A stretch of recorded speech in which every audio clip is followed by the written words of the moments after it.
Tell me about you. How did you move from writing about music to being a startup entrepreneur? Yeah, accidentally. Yeah, my life before Kickstarter was as a music critic, just reviewing albums for like newspapers and magazines in the U.S. But about 10 years ago, I met a friend who was an artist, and he had this idea for Kickstarter. He had wanted to put on a concert, but didn't have the money to do it, and had this idea that you could propose the concert, but people would only pay if the show sold out. And if the show didn't sell out, it wouldn't happen.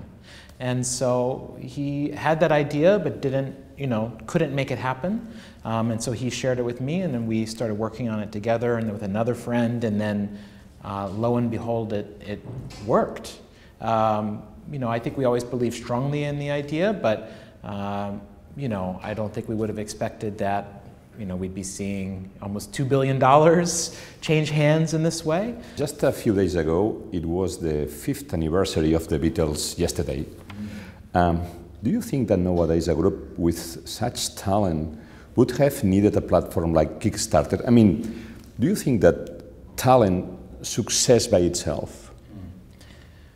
Well, I mean, the Beatles very famously were turned down by every record label in the UK before George Martin heard them before going to lunch and heard what they were. So,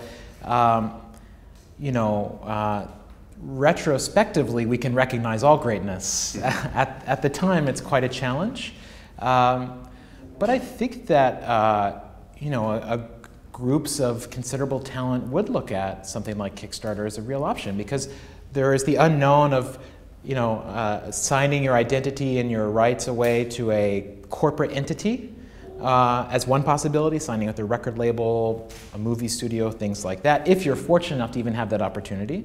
And then there's the notion of, but you can also just control everything about yourself. And you can have total ownership and creative ownership of your work. And I think that's a lot more attractive for people. I still think that we have a far to go in terms of creating the right impression of Kickstarter. Still, I think the identity is a lot about money. We don't want the identity to be about money. We want it to be about creating. Money is just a conduit to do the thing you want. We don't care that much about the machine that makes it happen. We care more about the movie, the album, the restaurant, the design, the book that gets made as a result. Like, that's success. The fact that money changes hands to get there is just it's just a part of the process.